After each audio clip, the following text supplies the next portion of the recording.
The diesel engine inside your boat is a monument to industrial power. The parts they sell you at the marina are fragile, overpriced, and designed for vacationers. We are abandoning the retail trap and returning to the true arsenal of American machinery. We are revealing 10 marine engine parts you should be buying at the tractor store. For decades, the agricultural sector has forged components that endure brutal, bone-crushing conditions. A tractor plowing a sun-baked field requires an asymmetric engineering advantage. It demands filters, belts, and water pumps built like tank armor. Yet the marine industry takes these exact same indestructible parts, slaps a nautical sticker on them, and charges you quadruple the price. We are going to reclaim our industrial dominance and bypass the showroom entirely. What is the one $20 agricultural filter that can save your engine from catastrophic failure in a storm? The answer is waiting in the heavy equipment aisle. Inside the warehouse, a battered ledger lies open on a steel workbench.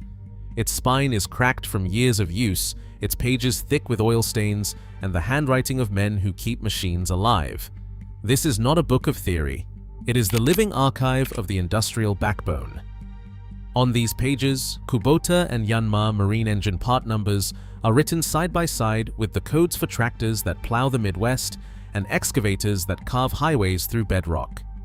Here, Universal 541 to 152 is penciled in next to Kubota D1005, and Beta Marine's oil filter sits across the column from a Baldwin BT223. Each number is a direct bridge. No guesswork, no compromise. A mechanic turns the page. There, clipped to the margin, a receipt, $89 for a Raycor 2040 marine fuel filter purchased at a marina showroom. Next to it, the same filter's agricultural twin, Donaldson P550588, listed at $22 from a tractor supplier. The only difference is the sticker on the box. The specs are identical: 5-micron rating, steel canister walls, bypass valve set at 25 pounds per square inch.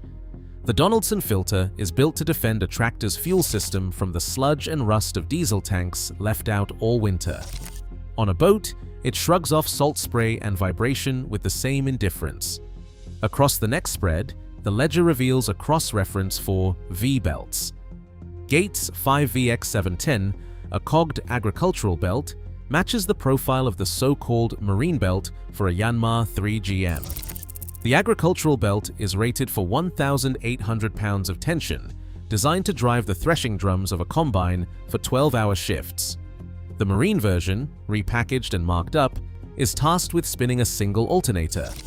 The numbers do not lie. This ledger is the proof.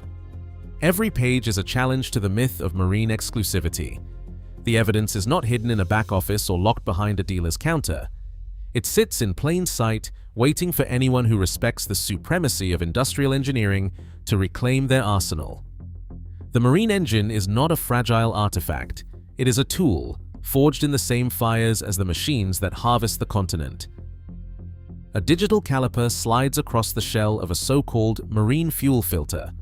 The reading locks in at 0.6 millimeters, barely thicker than a coin. On the bench beside it sits a Donaldson agricultural filter, its steel wall measuring a full 1.6 millimeters.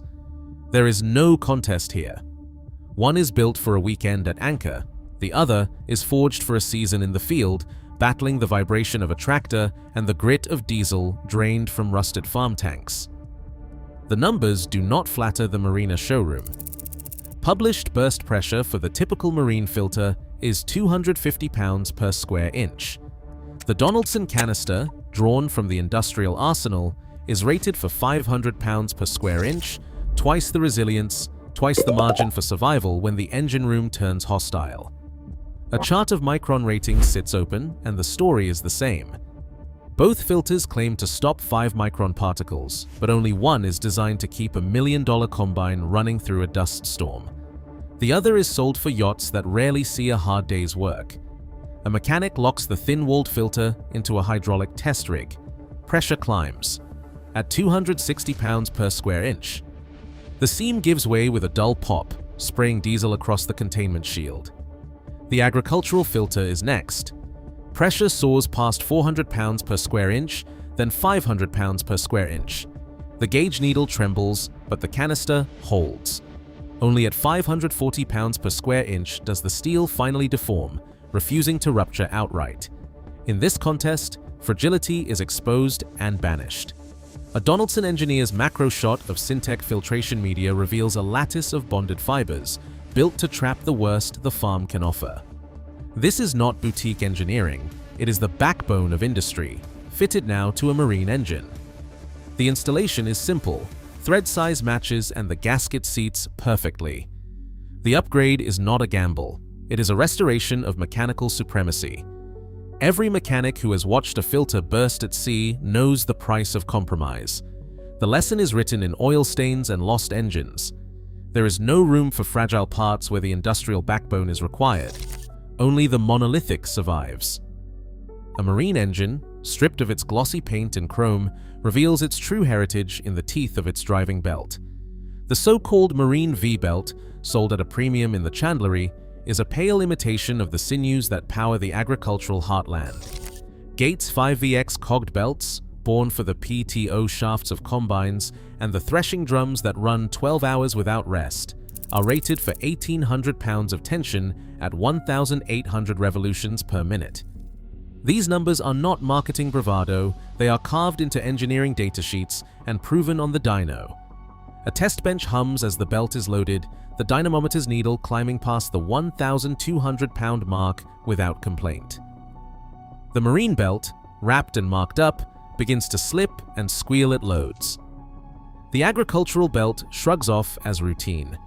At 1,800 revolutions per minute, the Gates belt not only meets its rated load, but carries a 40% reserve over 2,500 pounds before the first hint of stretch or slip.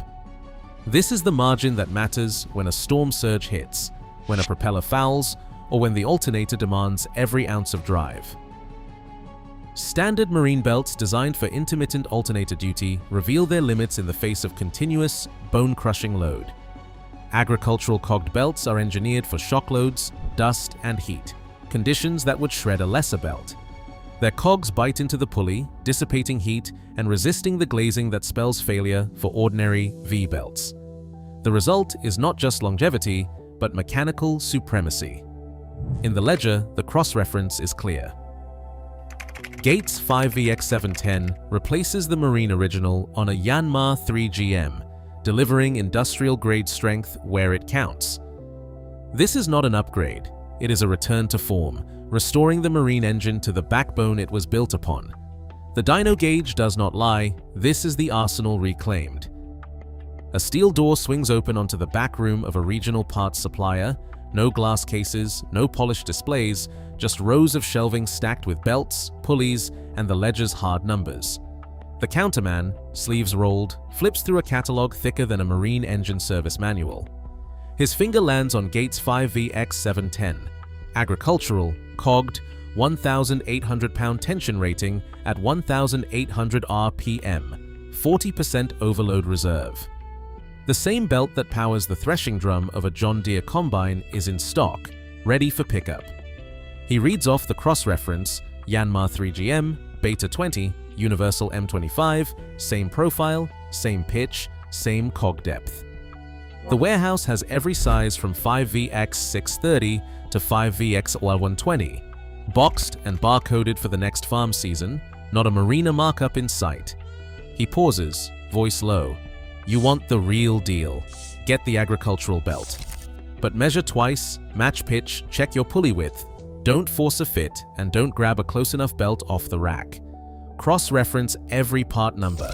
The wrong belt can slip, shred, or snap a crank nose clean off. This is not the place for shortcuts. The catalog confirms it. Every Gates cogged belt is tested to ASTM standards, with load charts published down to the last pound. The supplier's order log shows hundreds shipped for Kubota, Yanmar, Ford, Deere, no distinction between tractor and marine, just the backbone of industry moving iron and water alike. Clearance is authorized, but only for those who respect the arsenal. The belt argument closes here, not on faith, but on catalog proof and the word of the man who stocks the shelf. In this world, the only authority is the part that survives the load. A marine engine's survival hinges on more than steel and horsepower. It depends on chemistry as implacable as the machines themselves. Coolant is not just colored water, it is a chemical shield armed with inhibitors that hold corrosion at bay and stabilize temperature swings that would cripple a lesser system. In the industrial ledger, the numbers are precise. A nitrite concentration of 0.8% measured straight from the material safety data sheet, not a marketing sheet. This is the same formula that keeps tractors running through 100 hard winters. The same shield is poured into the radiators of bulldozers grinding through limestone quarries. A stress graph overlays the data. Hours on the x-axis, coolant temperature on the y-axis. The line holds steady, delta T under 10 degrees Celsius, even as the load rises and the block radiates heat. There is no spike, no sudden climb, only the flat assurance of chemical resilience. Industrial coolants are dosed with supplemental coolant additives, engineered for the long haul, not the marina's quick fix.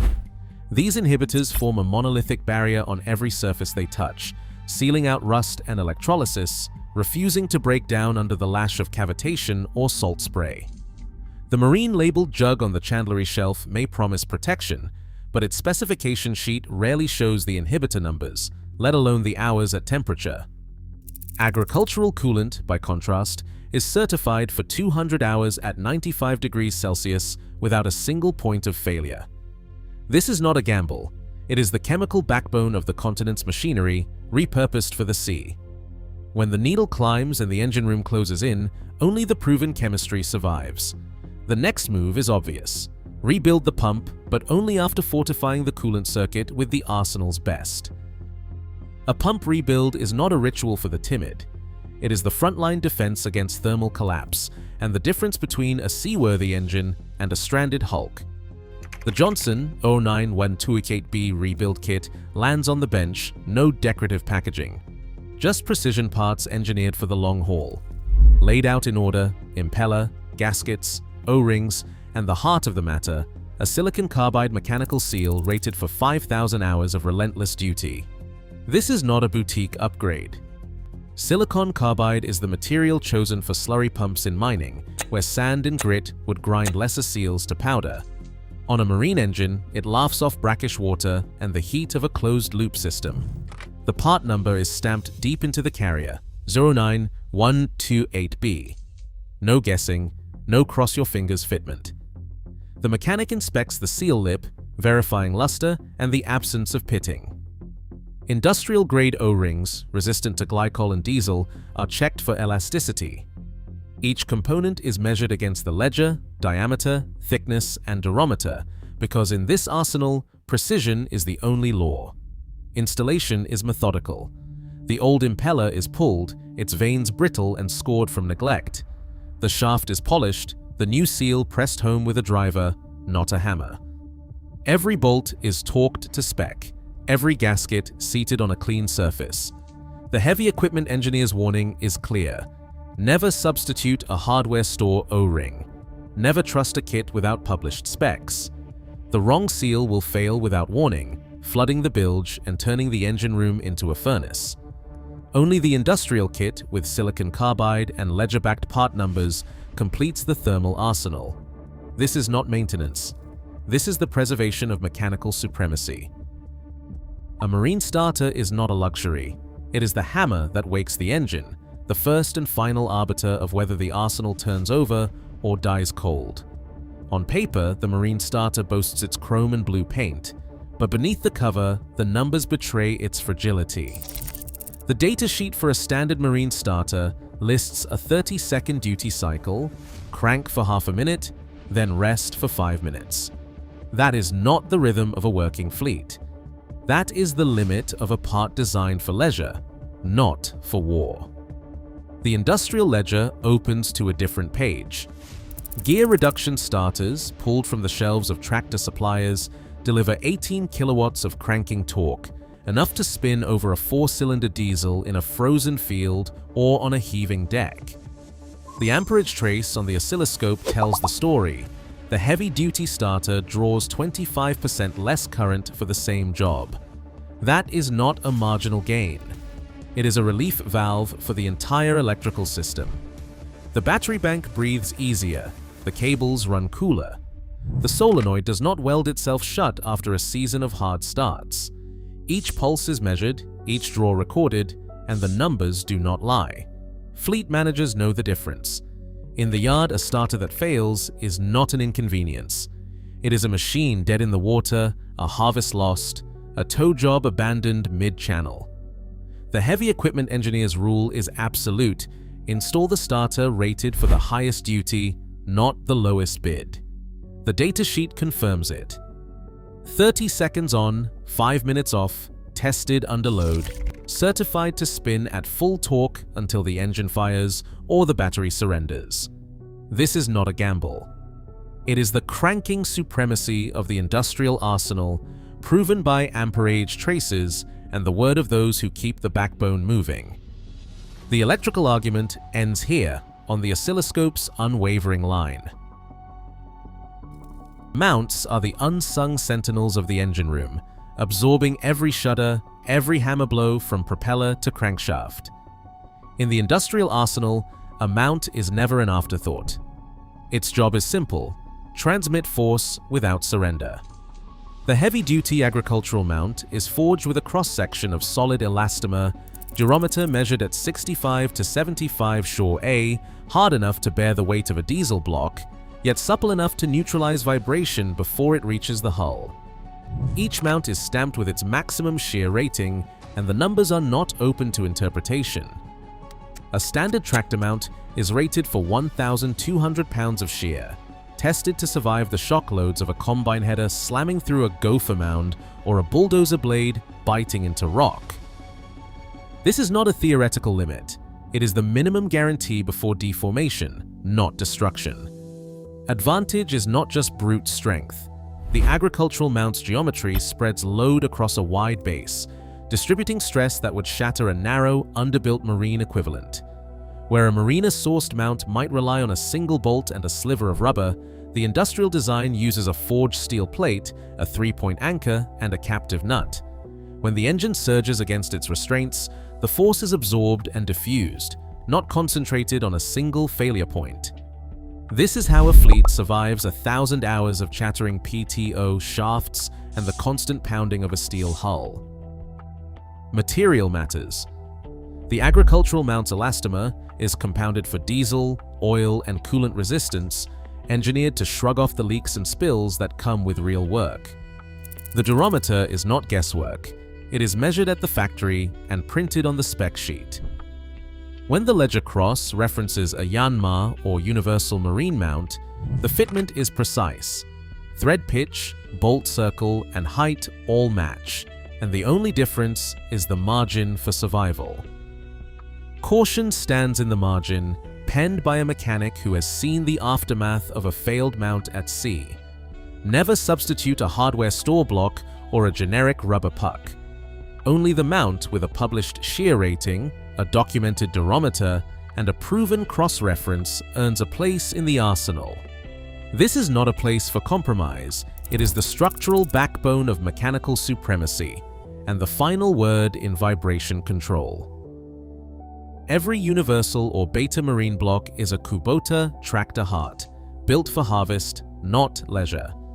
When you armor your vessel with filtration forged for farm diesel, and with sinews meant for power takeoff giants, you reject fragility and you claim industrial supremacy. Today, the backbone of American machinery is yours to command at sea. The iron will outlast the ocean. Demand nothing less. What would you trust your journey to, gloss or grit?